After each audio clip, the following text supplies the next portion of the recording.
Queridos fieles, me da mucho gusto estar con ustedes. Ya saben cuánto aprecio esta comunidad de Hermosillo, ustedes lo saben. Con el permiso pues de los padres, de Monseñor mismo, hemos venido acá pues trayendo un mensaje que no sé qué será esto, si una homilía, no lo es, algún sermón, no sé, pero sí quisiera que reflexionáramos algo y después haremos una exhortación. El domingo pasado escuchamos palabras de nuestro Señor cuando decía que nos echarían de las sinagogas y que después vendría la muerte. Los apóstoles efectivamente fueron echados de las sinagogas en tiempos de persecución, como fue aquella persecución y herejía de Arrio, cuando San Atanasio. También hubo, digamos, excomunión, es decir, fueron expulsados de la comunidad religiosa. También hubo destierros y después hubo muerte también. Así, en diversas ocasiones o tiempos de la historia de la Iglesia, se han cumplido perfectamente las palabras de nuestro Señor. Los echarán y después os darán muerte.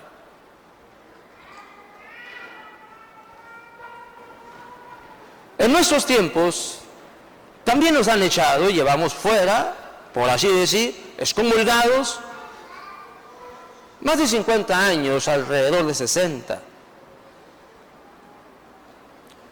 Se han convulsionado tanto las cosas, pensaron que terminarían pronto con el cristianismo, con la Iglesia. Seguimos allí. Y se ha despertado mucho odio además en ellos, todavía más. Después vendrá la muerte, es decir, la persecución. Y esto por palabras mismas de nuestro Señor. Y el mundo nos va a tratar así, se levantará contra nosotros y, dice nuestro Señor, los tratará de la peor manera como se pueda imaginar. ¿Cuál es la situación actual? Todos lo saben, porque nos lamentamos de ello. La terrible crisis moral que vive la humanidad, todo el mundo. Pecados que ni siquiera antes podíamos imaginar. Terrible degradación moral, terrible. Muchísimos y gravísimos pecados por todas partes. La corrupción lo ha invadido todo, dentro y fuera de la Iglesia, fuera y dentro de la misma Iglesia. La muy lamentable situación de la Iglesia, acechada por todas partes por la herejía y la corrupción. La profanación de lo más sagrado, como son sus sacramentos, especialmente el sacramento del matrimonio, profanado. El sacramento del orden sacerdotal también, pero el mismísimo sacramento de la Eucaristía, con muchas profanaciones, muchos sacrilegios. El enfriamiento de la fe, ese debilitamiento y pérdida de la fe, de la caridad, que ha llevado a los hijos de la Iglesia a la apostasía, al escándalo y al odio. Esta es la situación que nos ha tocado vivir. Todos lo saben, nos lamentamos de ello. Pero es que todos estos pecados, toda esta corrupción, toda esta maldad que hay en el mundo, reclama la intervención de Dios. Dios no se puede quedar así nada más. Reclama la intervención de Dios. O castiga o nos reformamos, o nos convertimos, o hacemos penitencia, hacemos algo, porque esta es la situación. Nos ha hablado en los últimos siglos, cuando desde que ya se preparaba todo esto, nos ha hablado nuestro Señor. Primero vino Él mismo, porque no podría omitir este mes del Sagrado Corazón de Jesús, sus revelaciones divinas. Vino Él mismo, se mostró todo triste y lloroso, con su corazón en la mano. Aquí está mi corazón, este corazón que tanto ha amado a los hombres. Un corazón todo llagado, herido, coronado de espinas y crucificado de amor. Que tanto ha amado a los hombres y en pago no recibe más que ingratitudes, desprecio y olvido. Nuestro Señor pedía suplicante amor. Que no le ofendiéramos tanto, que hiciéramos penitencia.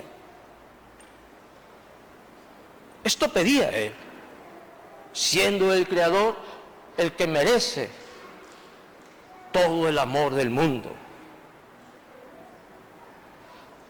El mundo se regeneró por algunos tiempos. Hubo piedad, hubo devoción al Sagrado Corazón, pero luego se volvió a enfriar la caridad. Y entonces nuestro Señor no vio otra opción más que mandar a su madre, y la mandó varias veces, en La Salet, en Lourdes, en Fátima. ¿Y cuál fue el mensaje? Subió de tono, pero también con las ternuras de una madre. Mi hijo está enojado. Mi Padre Celestial va a castigar el mundo, a la humanidad, porque hay muchos pecados muy feos. Hagan penitencia, recen el rosario. Lo pedía Nuestra Señora en La Salet, en Fátima, en Lourdes. Recen. El mundo se compuso un poco. Se amenazaba ya de la guerra, de todas esas calamidades que iba a padecer la humanidad. Cesó la guerra. Hubo, digamos, alguna conversión en el mundo, en las almas. Pero luego se volvió a enfriar la caridad. La situación hoy es mucho peor, mucho peor.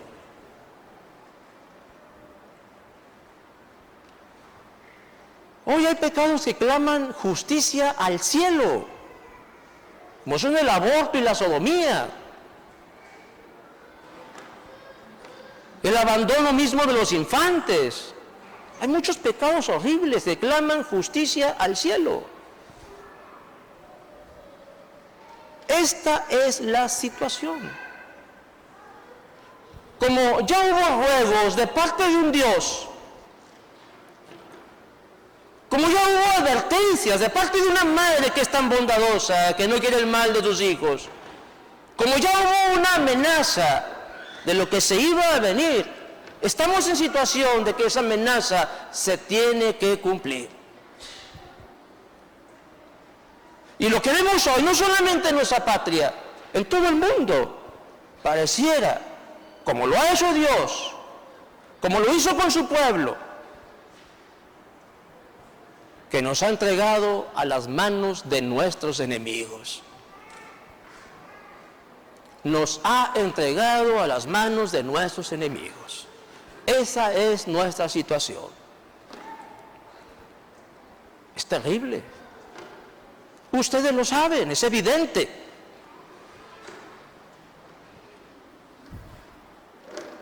Estos enemigos son los que nos gobiernan. Son gente sin Dios, gente desalmada, gente cruelísima, gente que tiene mucho odio a Dios y a los cristianos. Ustedes lo saben. Esta es nuestra situación. Gente que puede destazar un cuerpo humano, un cuerpo de un cristiano. sin ningún escrúpulo, sin el más mínimo sentimiento de compasión o de nobleza. Gente inhumana. Esa es la gente que nos gobierna. Dios ha permitido esto. Se prepara un gravísimo mal para la cristiandad. Por eso les decía, todo esto reclama la intervención de Dios. ¿Castiga o nos convertimos con una verdadera reforma de nuestras vidas? Mucha penitencia, mucha. Pero es que esta reforma, esto que toca a nosotros, ocupa de santos, y no los tenemos.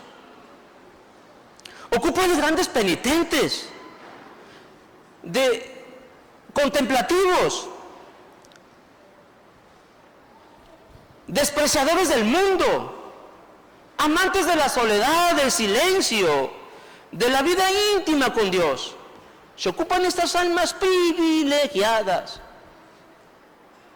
No las tenemos.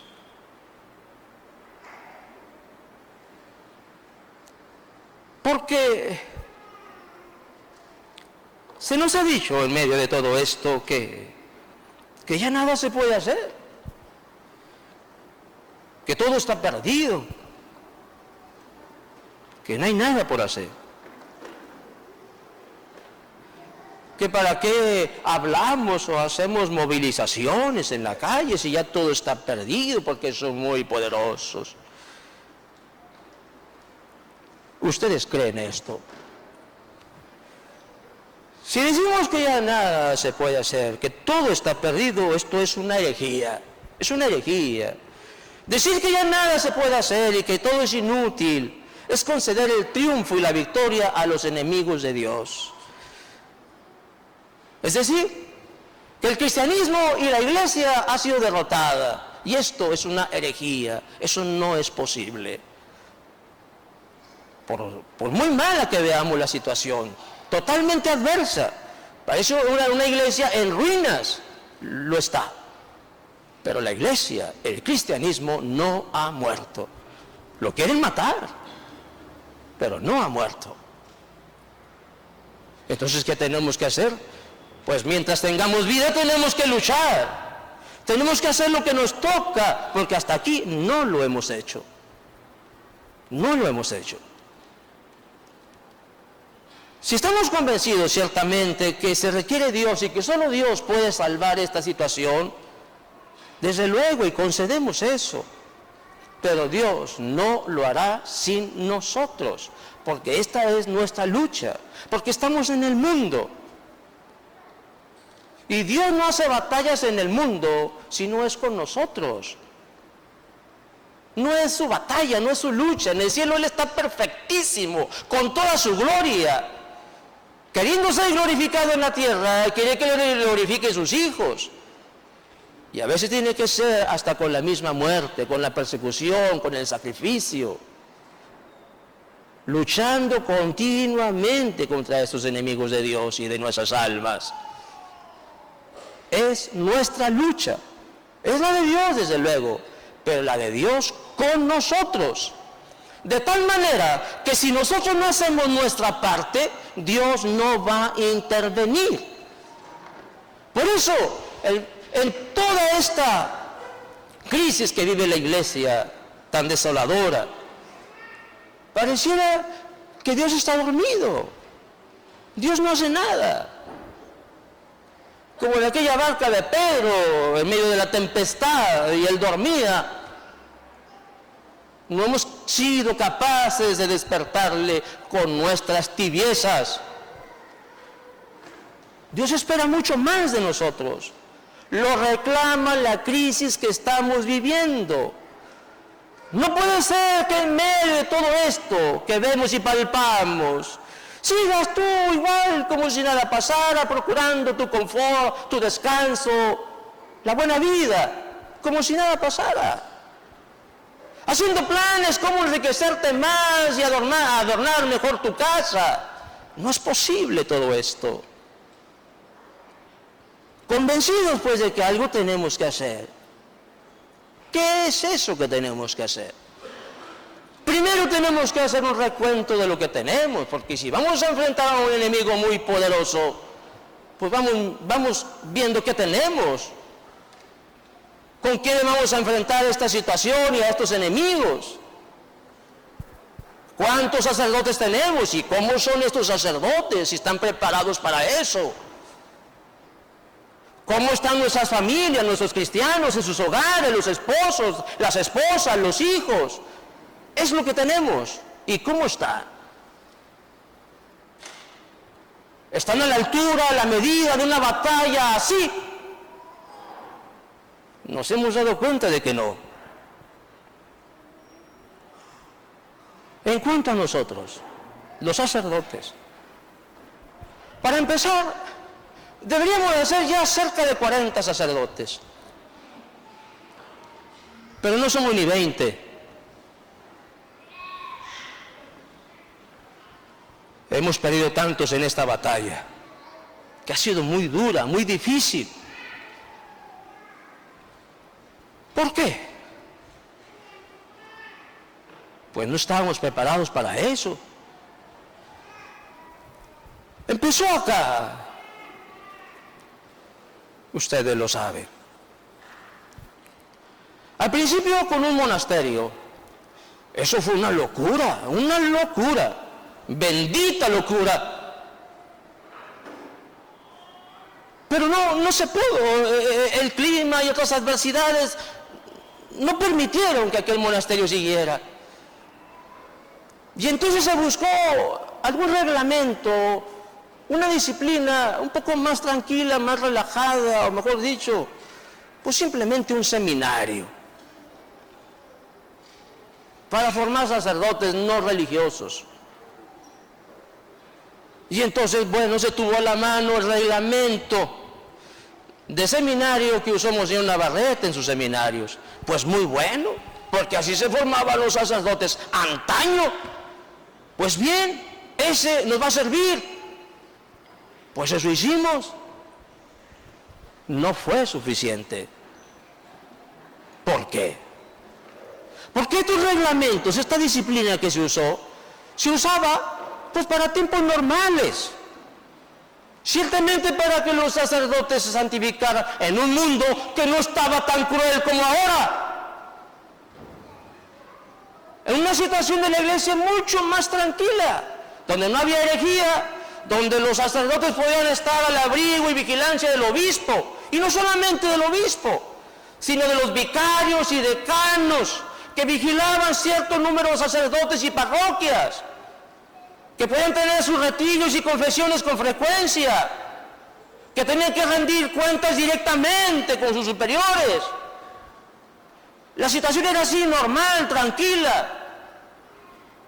No había guerra, no había lucha, no había herejía. Y por eso así se podían conservar aquellos sacerdotes, aun cuando algunos caían. Porque el sacerdocio de suyo es difícil. Pero nunca imaginamos lo que íbamos a enfrentar nosotros. Muy difícil. Porque no es una situación normal, es un estado de crisis, de persecución, de odio, de herejía, en la cual mueren muchos.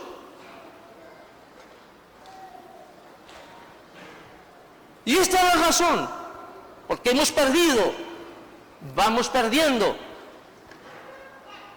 En cuanto a las almas, ¿qué es lo que tenemos? En cuanto a nuestras familias, terrible desolación.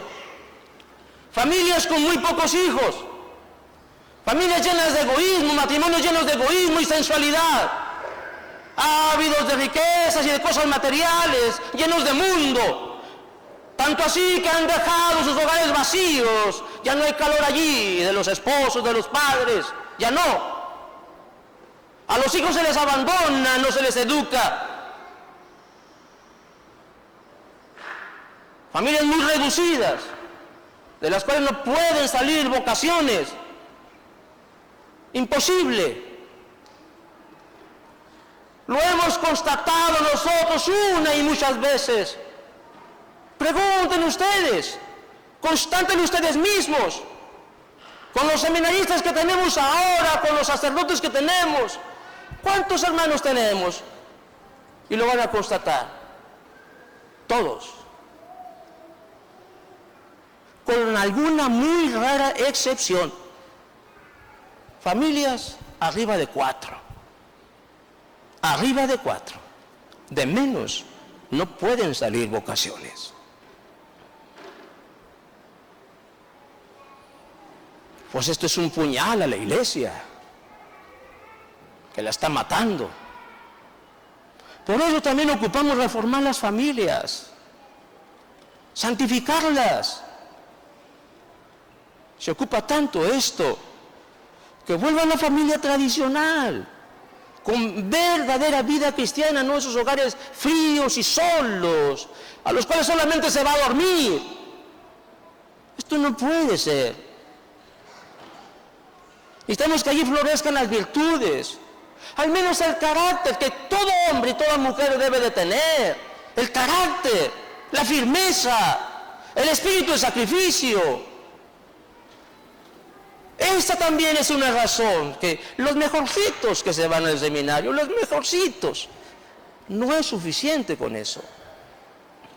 Y muchos no alcanzan a terminar o a concluir la carrera eclesiástica. ¿Por qué? Porque falta la cimentación que viene de muy abajo, que es la formación que se da en el hogar. Y muchos tienen que ser rechazados. Digo muchos. Muchos de los pocos que se acercan. Es terrible esta desolación. Eso es lo que tenemos. Pues he dicho lo malo, lo negativo, lo débil, lo flaco que hay en nosotros. Pues con esta flaqueza Dios quiere hacer las cosas. Con todas estas flaquezas. Porque tenemos algo que es nuestra fortaleza y nuestro tesoro. Tenemos la fe. Tenemos los santos evangelios. Tenemos el Santísimo Sacramento. Tenemos a Dios con nosotros y esto nos basta en medio de toda nuestra flaqueza. Así que tenemos que levantarnos y ya no es tiempo de estar haciendo planes, proyectos, es tiempo de actuar. Los enemigos de Dios trabajan todos los días sin descanso y están ejecutando sus planes perversos de corrupción. No hay tiempo ya que perder. Hace algunos años que meditábamos en esto. ¿Y qué tenemos que hacer? Pensamos que una de las cosas que más falta nos hace para reformar el clero y reformar también las familias y para que el apostolado, las luchas que se dan acá en la tierra, en el mundo, afuera, puedan tener más fruto, más constancias, más victorias, pues hace falta la vida contemplativa, hace falta aquellas almas que rezan continuamente, que hacen penitencia continuamente y hacen de toda su vida un sacrificio. Por eso nos propusimos fundar un monasterio, por eso, porque es muy necesario. Ciudades, países, ¿verdad? Los mismos reyes y príncipes cristianos pagaban para que vinieran religiosos. Fundaban monasterios para que estos fueran el pararrayos de la justicia divina, sabiendo que en la ciudad, en los pueblos, había muchos pecados y que tenemos un Dios que se puede enojar y puede castigar. Por eso le fundaban, a expensas incluso de mismos príncipes y reyes, esos monasterios. La iglesia siempre lo supo y siempre actuó así, pero hoy no hay monasterios, no hay esos pararrayos de la justicia divina. Y ocurre, pues, como en tiempos de Moisés, que tuvo que enfrentar graves batallas muy difíciles con su pueblo. Pero hubo una que era definitiva. Moisés se puso a orar en el monte, de rodillas, con sus manos levantadas al cielo, suplicante, para pedir a Dios su ayuda, su intervención y que asistiera a los ejércitos del pueblo. Cuando esto hacía, día y noche, sus tropas vencían y avanzaban. Pero cuando Moisés se cansaba y ya no podía más, bajaba sus brazos rendido, y entonces también las tropas retrocedían y había muchas muertes. Entonces iban con él y le ayudaban a levantar los brazos para que siguiera rezando, para que viniera Dios a ayudar, y así triunfaron. Eso es lo que nos hace falta. Esas almas así penitentes, contemplativas, muy amigas de Dios. Es lo que queremos hacer. Y entonces, no solamente es para purificar al mundo de tantos pecados por la penitencia, sino además de estos, suscitar, aunque esto es cosa solo de Dios, pero alguna disposición debe haber de nuestra parte, suscitar esas almas contemplativas, muy amigas de Dios, a las cuales Dios les hable y les diga qué es lo que se tiene que hacer, cómo acabar con todo este mundo de corrupción, cómo volver a restablecer y glorificar a la iglesia, que Dios les hable y que les diga qué es lo que tienen que hacer, porque a nosotros no nos ha hablado, no nos ha dicho nada, y solo nos sentimos inspirados por Él, pero no nos ha hablado. No hemos merecido eso, pero al menos queremos poner las circunstancias para que Él haga lo demás, al menos eso. No seremos nosotros, somos tan miserables que no somos capaces de eso, pero si Dios así lo dispone, allí estamos, si Dios así lo dispone. Por hoy solo queremos fomentar esto. Así que nos pusimos de acuerdo. Se tiene que fundar un monasterio. Empezamos a buscar terrenos, porque se tiene que fundar en un lugar propicio para ello. Y no cometer los errores que cometieron en aquellos tiempos de nuestra locura.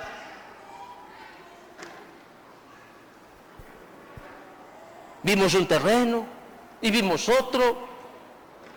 No eran adecuados. Encontramos uno, allá en un monte, en un cerro. Fuimos 2 sacerdotes, después otros 2. Aquí es. Sí, pues parece que está bien. Pues reúne todas las condiciones. Es un monte, está alejado de la ciudad. Bien. Pues ¿cuánto cuesta? Costaba algo así como 6 millones de pesos. Pero es que eso es mucho. ¿De dónde vamos a agarrar ese dinero? Bueno, pues vamos a robar a ver si le bajan a esto. Con esos ruegos logramos que el terreno quedara en 3,5 millones. Pero es que eso también es mucho. No tenemos eso nunca. ¿Está caro? Pues sigue estando caro. Más bien sí y no. Sí está caro porque no tenemos esa cantidad, lejos, muy lejos de eso. Pero no está caro. ¿Por qué? Pues hay casas que cuestan eso. Sí, hasta más. Pero sobre todo, no está caro, porque se trata de comprar un pedacito de cielo, un pedacito de cielo. Y la obra que se va a hacer allí es para la posteridad, una gran obra. Y pues que no es una familia la que va a vivir allí, o más bien una gran familia, y pues que tenemos muchas familias además a quien acudir. Bueno, ese terreno está barato. Está barato. Entonces lo apartamos. Hay que pagar ahora en julio 3,5 millones. Deberíamos estar muy apurados, preocupados. No lo estamos. No lo estamos. Dios nos haya de ayudar, pues excitando la generosidad de todos ustedes. Lo que sí nos apura, o lo que más nos interesa, es fomentar esas vocaciones. Una vocación especial. Sí, ciertamente. Ha dicho Monseñor, se requiere para eso una vocación especial. Porque hemos escogido una regla muy austera, la de los cartujos. Es que para algunos esto es una locura. Pues hagamos otra vez una locura. No importa. Hagamos otra locura más. ¿Se requiere una vocación especial? Sí. Porque también son tiempos muy especiales que requieren una vida así. Un desprecio total del mundo. Esto se requiere. Un amor muy grande a Dios. Y esas son las almas que tenemos que suscitar. Primero los hombres. Y este es un llamado a todos los hombres, a jóvenes y adultos, para que reflexiones acerca de este llamado. Tiene que ser posible, porque siempre ha habido estas almas en la iglesia, porque el Espíritu Santo que hoy se derrama en la iglesia siempre ha suscitado estas almas, y no es hoy, jamás, tan débil, porque nunca lo ha sido, para no poder despertar estas almas. Es el Todopoderoso, es el fuego divino, y este es un llamado. Hemos recorrido algunas ciudades, estuvimos en El Paso, Texas, en Ciudad Juárez, en Chihuahua. Bueno, van algunas 3, 4 o 5 almas generosas, dispuestas a hacer este sacrificio. Al menos se han presentado, al menos. De aquí, sabemos que se van a despertar esas almas también. No es la vocación al sacerdocio, eso es otra cosa, es la vida religiosa. Jóvenes y adultos, reflexionen en esto. Esto es lo que nos interesa más, porque sin vida religiosa no hay monasterios. Pero entonces, cuando tú veas que hay quienes se sacrifican totalmente, que hacen el sacrificio pleno, que renuncian a sus familias y a todas sus aspiraciones que pudieran tener en la vida. Cuando ves que lo dejan todo absolutamente, sus casas, sus carros, sus amigos, todo, verás que es el mayor sacrificio. Y tú dirás, yo no puedo hacer eso. Tengo una familia que mantener.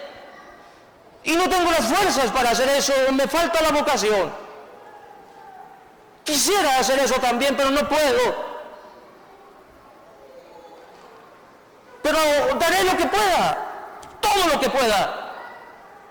Allí está mi aportación. Es necesario que se haga eso. Esto es mi ayuda. Por eso el dinero no nos preocupa. Nunca nos ha preocupado. Nunca. Pero tienes que pensar así. Ante Dios no nos podemos medir. Nunca diremos que hemos dado mucho. Nunca. Nunca. La vida es poca para rendírsela a Dios, muy poca cosa. A Dios hay que darle todo, porque Dios nos ama sin medida y todavía nos está esperando. Y así vamos a poder hacer muchas cosas con la ayuda de Dios, muchas cosas. Eso lo queremos y no hay tiempo que perder, porque esperan cosas terribles y tenemos que estar disponiendo a las almas para esta última batalla. Sus hijos o los hijos de sus hijos tendrán acaso que sufrir el martirio y tenemos que prepararnos para eso. Al menos tener estos refugios donde las almas puedan ir allá y alcanzar de Dios su misericordia, su intervención. Que Dios los bendiga.